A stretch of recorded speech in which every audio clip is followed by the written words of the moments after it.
Hello everyone, welcome or welcome back to my channel. So today we will be reviewing Winsor and Newton Cotman travel size palette. As you can see, I have quite a few palette which I can use or which I'm using while traveling.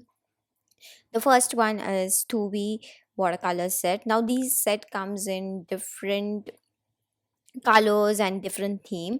This is the one I have the swatch and the review of this palette up on my channel. I will link it above. I will also link it in the description box below, so definitely check it out. It's a very compact small palette. The other one is from Artlets Adi.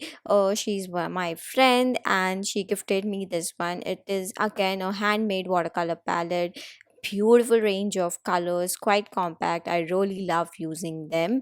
The other two of my favorites, and I've been using them a lot while I'm traveling, is this art toolkits palette. These are super tiny, super thin, super lightweight. They all the pans are magnetically attached to the body of the palette so that it doesn't fall off. I have these in two different sizes. The mini one, I have the review and swatch of all the colors up on my channel, so definitely check it out. I will again link it everything in the description box below.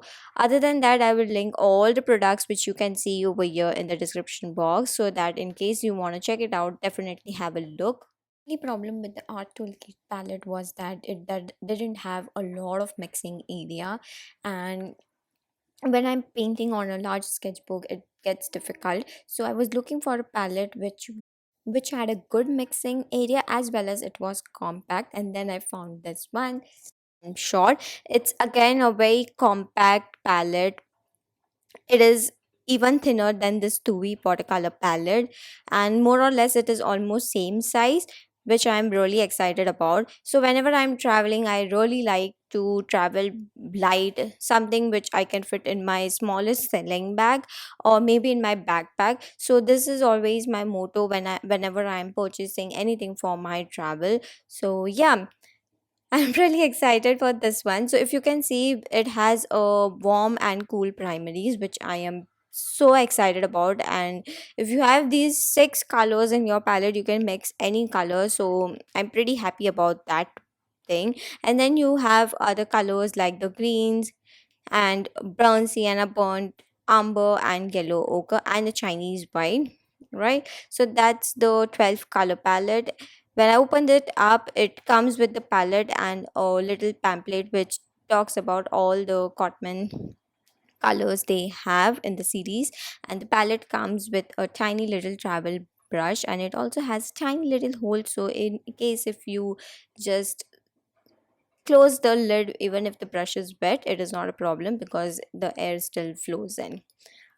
And again, if you don't know, these are the Cotman series of Winsor and Newton. That means they are all student grade paints. They are not the professional range, but I have tried these colors and they are pretty good. So let's just unwrap them.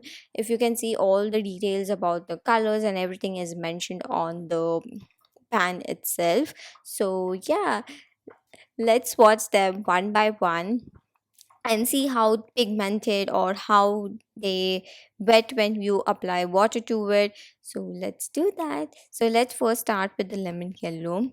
Again, these colors, especially the one which I tried right now, is very, it was very easy to wet.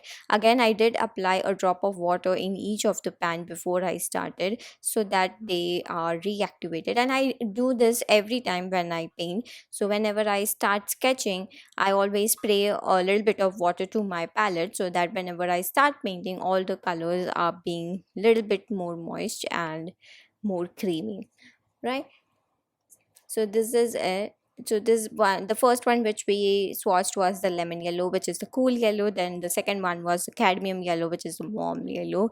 Again, the warm red, which was the cadmium red.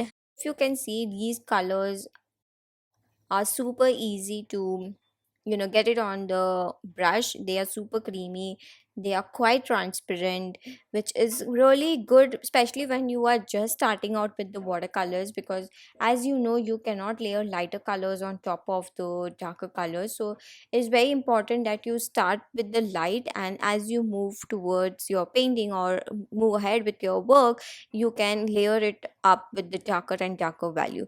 As these colors are a bit translucent and transparent, this makes it easier because even when you load a lot of color in your brush, it won't be that pigmented. So that's the best thing, which is good especially for the beginners. More or less all the colors are transparent except this yellow ochre. It is quite opaque color. This one is one of my most favorite color, that is the burnt sienna. It is quite bright and oranges brown color. So as I am more into landscape painting and nature painting, this color would be so much more helpful, especially to create the gray color using the mix of ultramarine blue and burnt sienna. And I use this color quite a lot for the land and for the trees as well. So overall, I am pretty happy with the colors, the pigments, the swatches, and everything. The only color which I missed in this palette is the indigo or pines gray.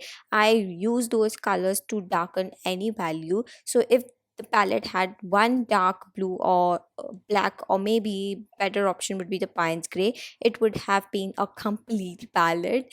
But yeah, it's okay. You can always remove the white color or any color which you are not using, and you can switch it up with the color you want. So that's the best option you have with you.